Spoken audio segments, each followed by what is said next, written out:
വസുന്ധരമായി ആണല്ലോ. എന്ത് രാത്രിയില്? ആ അമ്മായി. പ്രതാപൻ എവിടെയാ? ഞാൻ വീട്ടിലെന്താ അമ്മായി?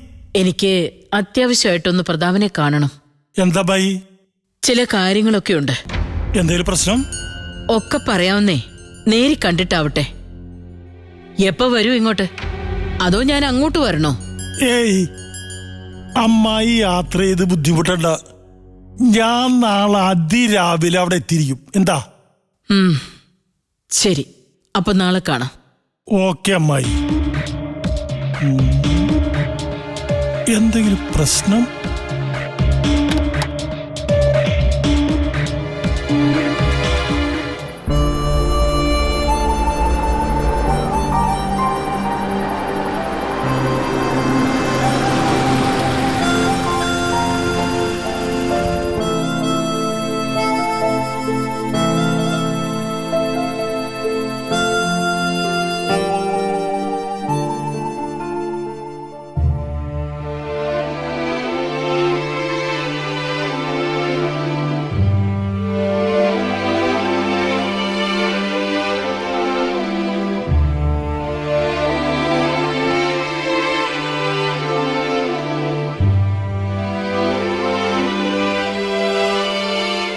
അമ്മ എന്തെങ്കിലും പറഞ്ഞു? അമ്മയെ താഴെ കണ്ടില്ല. സംസാരിക്കാൻ വേണ്ടി അമ്മ വിളിപ്പിക്കുമെന്ന് കരുതിയായിരിക്കും പുറത്തു പോയത്. അങ്ങനെ താൻ ധരിക്കുന്നുണ്ടെങ്കിൽ തിരുത്താൻ ഞാൻ ഉദ്ദേശിക്കുന്നില്ല. എല്ലാം പറഞ്ഞു കൊടുത്തിട്ട് കൈകെട്ടി മാറി നിന്നാ മതിയല്ലോ. അമ്മ എന്തൊക്കെയോ അറിഞ്ഞിട്ടാണ് എന്നോട് ചോദിച്ചത്. പിന്നെ ഒളിച്ചു വെച്ചിട്ട് കാര്യമില്ലാന്ന് തോന്നി. എന്നായാലും അറിയേണ്ടതാ. അതിനുള്ള സമയമായെന്ന് വിചാരിച്ചാൽ മതി. ഈ പറയുന്നത് ശരിയാ. അതുകൊണ്ട് ഞാനും ഒന്നും മറച്ചു വെച്ചില്ല. ഒന്നോർത്ത ആശ്വാസമായി. മനസ്സിൽ നിന്നൊരു ഭാരം ഒഴിഞ്ഞുപോയ അനുഭവമായപ്പോ ഈ വെളിപ്പെടുത്തലോടുകൂടി സ്വാഭാവികമായിട്ട് ഒരു കാര്യം കൂടി സംഭവിച്ചിരിക്കുക.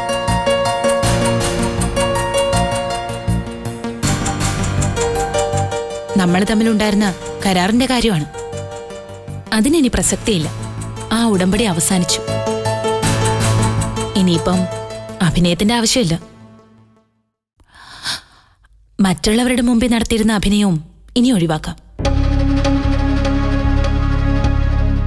നന്ദനയുടെ വെളിപ്പെടുത്തൽ കേട്ടിട്ടുള്ള അമ്മയുടെ പ്രതികരണം എന്താണെന്ന് പറഞ്ഞില്ല. എന്നോടൊന്ന് തുറന്നു പറഞ്ഞില്ല. എന്നാ എന്റെ നിലപാട് ഞാൻ വ്യക്തമാക്കിയിട്ടുണ്ട്. ഈ വീട്ടിൽ നിന്ന് പോവാൻ സമ്മതമേ ഉള്ളൂന്ന് ഞാൻ അമ്മയെ അറിയിച്ചു. പക്ഷേ ഇവിടെ നിന്ന് ഇറങ്ങിത്തരണമെന്ന് എന്നോട് നേരിട്ട് പറയണം.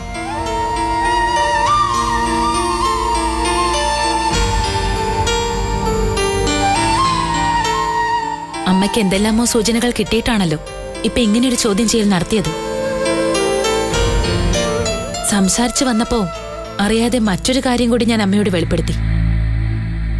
മനഃപൂർവ്വമല്ല, പറഞ്ഞു പോയത്. പിന്നെ തോന്നി അതിൽ കുഴപ്പമില്ലെന്ന്. ഒരു രഹസ്യത്തിന്റെ മൂടി തുറക്കുമ്പോ മറ്റൊരു രഹസ്യം അടച്ചുമൂടി വെക്കുന്ന എന്തിനാ? എന്ത് രഹസ്യത്തിന്റെ കാര്യ? മറ്റൊരു ഭാര്യയും മോളും ഉണ്ടെന്നുള്ള കാര്യം. താൻ അങ്ങനെ അമ്മയോട് പറഞ്ഞു? അതെ. എന്തിനാത്?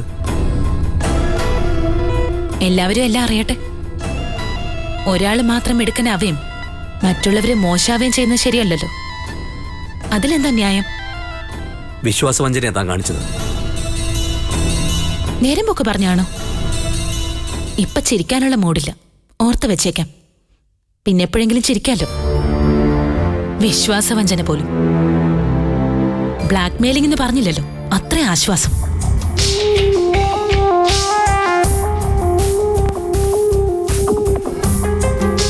അമ്മയോട് പറഞ്ഞ പ്രധാനപ്പെട്ട കാര്യം ഇവിടെ ആവർത്തിക്കാം.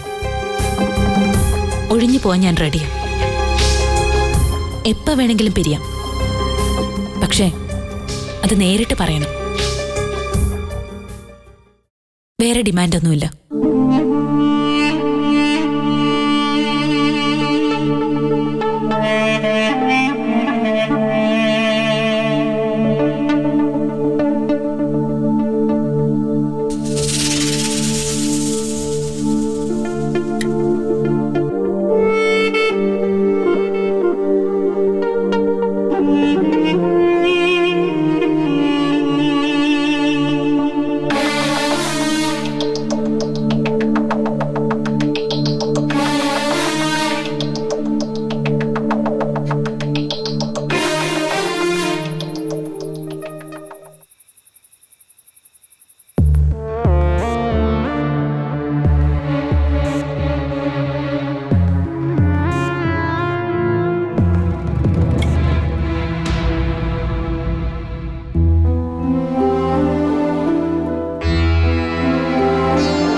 അതെ, ഒന്ന് നിന്നേ.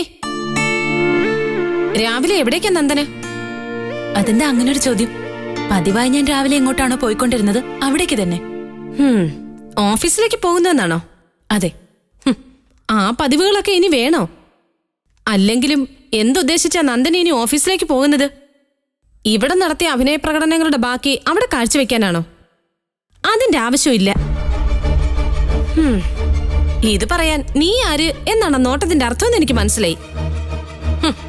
കുന്നത്തൂർ കോവിലകത്തെ മരുമകൾ പൂർണ്ണ മനസ്സോടെ ഇവിടുത്തെ യതീന്ദ്രവർമ്മയുടെ ഭാര്യയായി വലതുകാല് വെച്ച് കയറി വന്ന കാർത്തിക വർമ്മ. യതിയേട്ടൻ എന്നെ സ്വീകരിച്ചതും ഞാൻ യതിയേട്ടനെ സ്വീകരിച്ചതും ഒരാളുടെ നിർബന്ധം കൊണ്ടല്ല.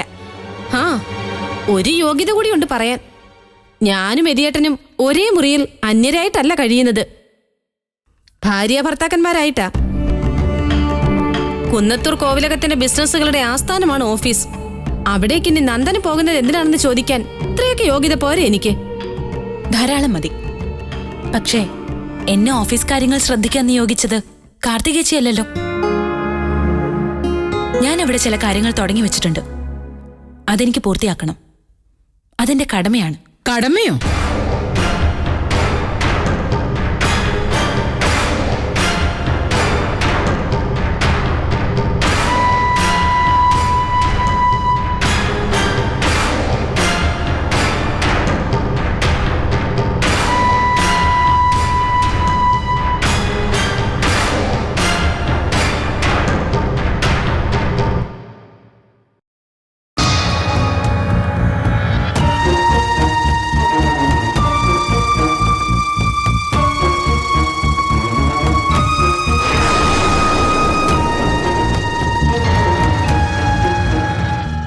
ഇങ്ങനെയാണോ കടമയെപ്പറ്റി പറയുന്നത്?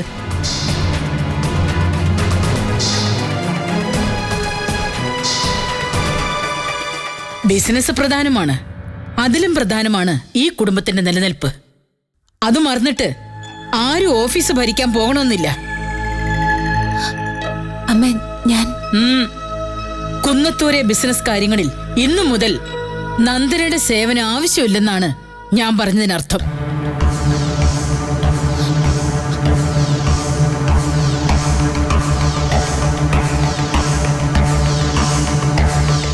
എന്താ, എന്റെ വാക്ക് ധിക്കരിച്ച് അങ്ങ് ഓഫീസിൽ പോകണമെന്നുണ്ടോ? ഇല്ല.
എന്താ തിരിച്ചു വരുന്നത്?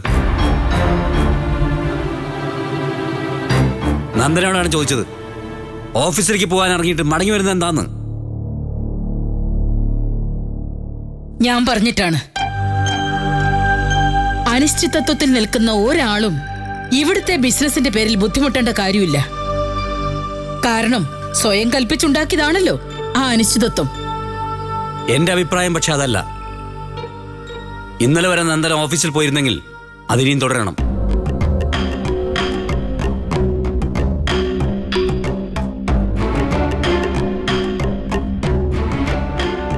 ഇനി ഇതിന്റെ പേരിൽ ഒരു തർക്കം വേണ്ട. അഭിപ്രായം ചോദിച്ചില്ല. ഇന്നലെ വരെ ഉണ്ടായിരുന്ന അന്തരീക്ഷമല്ല ഇന്ന് ഈ വീട്ടിലിപ്പോ. അത് അന്തരീക്ഷത്തിന്റെ കുഴപ്പാ.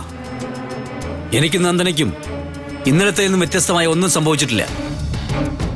മാറ്റം വന്നിരിക്കുന്നത് അമ്മയ്ക്കാ. ഇതിന്റെ പേരിൽ ഇയാളെ ബ്ലെയിം ചെയ്യുന്ന അംഗീകരിക്കാൻ ഒക്കില്ല. അതുകൊണ്ട് നന്ദന അയാളുടെ ജോലികൾ കണ്ടിന്യൂ ചെയ്യുന്നു. ഭാര്യയും ഭർത്താവും കൂടി പുതിയ ഉടമ്പടിയായിട്ട് ഇറങ്ങിയിരിക്കുകയാണോ? എന്റെ മനസ്സറിവില്ലാത്ത കാര്യങ്ങളാ ഈ പറയുന്നത്. എന്റെ അഭിപ്രായങ്ങൾ എന്റേത് മാത്രമാണ്. അതെപ്പോഴായാലും അങ്ങനെ ആയിരിക്കും. രഹസ്യമായിട്ടല്ല ഞങ്ങളുടെ കല്യാണം നടന്നത്. അന്ന് അതിന് ഉത്സാഹിച്ചവർ ആരൊക്കെയാണോ അവരുടെ സാന്നിധ്യത്തിൽ വേണം ഈ ബന്ധത്തിനൊരു അവസാനം ഉണ്ടാവുന്നത്.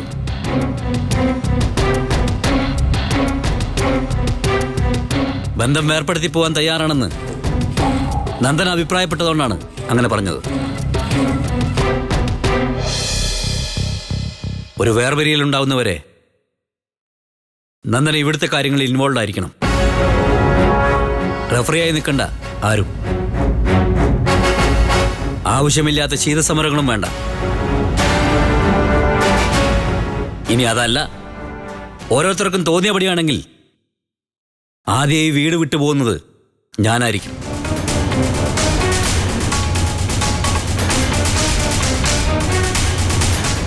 ചുമ്മാ ഭീഷണി നടത്തിയതല്ല, മുന്നറിയിപ്പാ.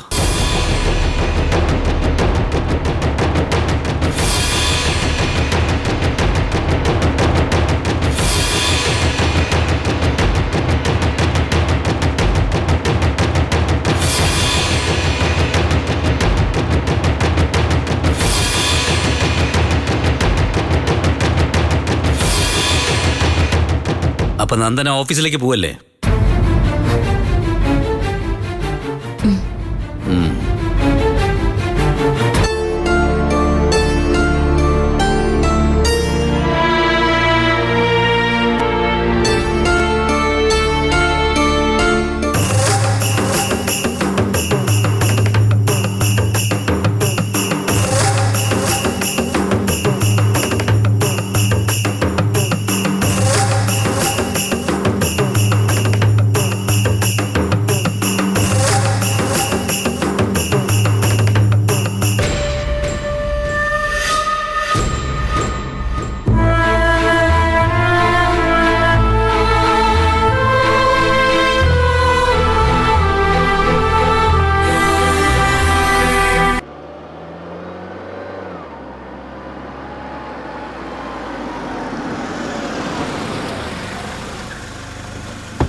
ഓ കൃഷ്ണ ഗുരുവായൂരപ്പ.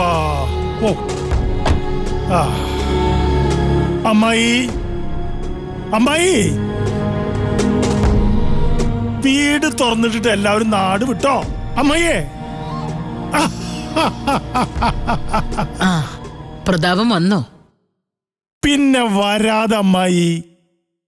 അമ്മായി രാത്രിയിൽ വിളിച്ചു, ഞാൻ അതിരാവിലെ തന്നെ പുറപ്പെട്ടു. അതാ അമ്മായി പ്രതാപൻ. ഇരിക്കെ. എന്താ അമ്മായി പ്രോബ്ലം? മൂത്ത മരുമകളാണോ അതോ ഇളയ മരുമകളാണോ പ്രശ്നം? ഇനി അതല്ല ചെക്കന്മാരാണോ? പ്രതാപൻ ഉദയന്നൂർ പോകാറില്ലേ ഇപ്പോ? കൊറേ ദിവസായി. എങ്ങനെ അങ്ങോട്ട് ചെല്ലമ്മായി? വിദ്യരമ്മ അന്തമില്ലാണ്ട് കെടുക്കണ കണ്ടാൽ എനിക്ക് സഹിക്കില്ല. എന്റെ കണ്ണങ്ങട് നിറയും. പിന്നെയുള്ളത് രഘുനാഥനും ഭാര്യ. രഘു ഒരു പെൺകോന്തൻ. ഭൂലോക രംഭയാണെന്ന ആ പെണ്ണിന്റെ വിചാരം. പ്രതിഭയെ എനിക്ക് അത്തരം കൊഞ്ചലും കൊഴയലൊന്നും പന്തിയല്ല അമ്മായി. അമ്മായി നമ്മളാ ടൈപ്പ് അല്ലല്ലോ. ഹാ, തലയ്ക്ക് സ്ഥിരതയില്ലാത്ത കുട്ടിയല്ലേ. പ്രതിഭയ്ക്ക് അറിയില്ലല്ലോ അതെന്താണ് ചെയ്യുന്നതെന്നും പറയുന്നതെന്നും. അമ്മായി തലയ്ക്ക് സ്ഥിരമില്ലാത്തതോ? ആരുടെ കാര്യ അമ്മായി പറയണത്? നമ്മുടെ പ്രതിഭ. പ്രതിഭയ്ക്ക് മാനസിക രോഗമാണെന്നും അതിന് മരുന്ന് കഴിക്കുന്നുണ്ടെന്നും ഇവിടെ ഇതേ കസേരയിൽ ഇരുന്നുകൊണ്ട് എന്നോട് പറഞ്ഞത് പ്രതാപൻ തന്നെയാ. ഓർക്കുന്നില്ലേ? അങ്ങനെ വട്ടായതുകൊണ്ടാണല്ലോ നന്ദനയ്ക്ക് പണ്ട് കാമുകനുണ്ടായിരുന്നുവെന്ന് പ്രതിഭ പറഞ്ഞുണ്ടാക്കിയത്. അല്ല, പ്രതാപം മറന്നുപോയോ ഈ പറഞ്ഞതൊക്കെ? അമ്മായി, ഉദയൻ എന്നെ പറ്റിച്ചു. ഞാൻ ഏറെ വിശ്വസിച്ച നന്ദനിയും എന്നെ പറ്റിച്ചു. അമ്മായിന്ന് വിളിച്ചുകൊണ്ട് നടന്നിട്ട് പ്രതാപനും എന്നെ പറഞ്ഞു പറ്റിക്കായിരുന്നു അല്ലേ? അമ്മായി പെട്ടെന്ന് ഇങ്ങനെയൊക്കെ പറയുന്നതിന്റെ കാരണം എന്താണെന്ന്? എല്ലാം ഞാൻ അറിഞ്ഞത് തന്നെ കാരണം. മറ്റാരുമല്ല, ഉദയനും നന്ദനിയും തന്നെയാ വിവരങ്ങളൊക്കെ തുറന്നു പറഞ്ഞത്. ഹരിപ്രസാദ് എന്നൊരാളെ പറ്റി പ്രതാപൻ അറിയാവോ? അമ്മായി, എനിക്കറിയാം. ആരാണ് ഈ ഹരിപ്രസാദ്? ഏത് സാഹചര്യത്തിലാണ് നന്ദന ഒളിച്ചോടിയത്? ഉദയനുമായിട്ടുള്ള കല്യാണം എങ്ങനെ നടന്നുവെന്നും എല്ലാം ഞാൻ മനസ്സിലാക്കി കഴിഞ്ഞു. ഉദയനൊരു രഹസ്യബന്ധവും അതിലവനൊരു കുട്ടിയുണ്ടെന്നും പറയുന്നു. ഇതൊക്കെ പ്രതാപൻ അറിയാതിരിക്കില്ലല്ലോ.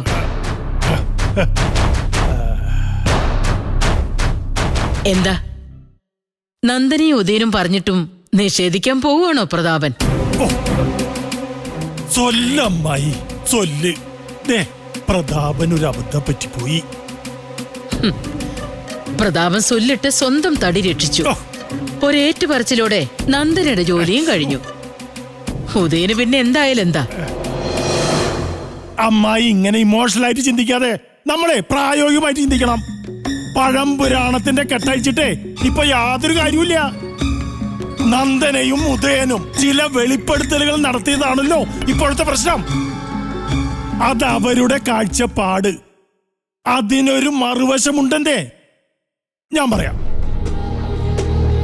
നന്ദന വളർന്നു വന്നത് ഒരു നാട്ടിൻ പുറത്താ.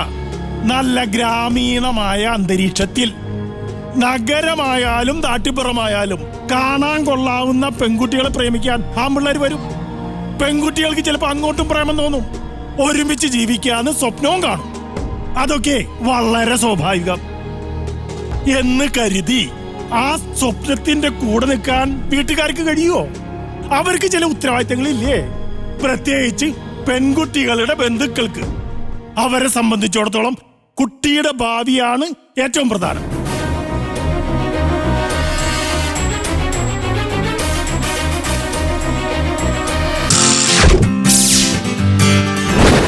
Yeah.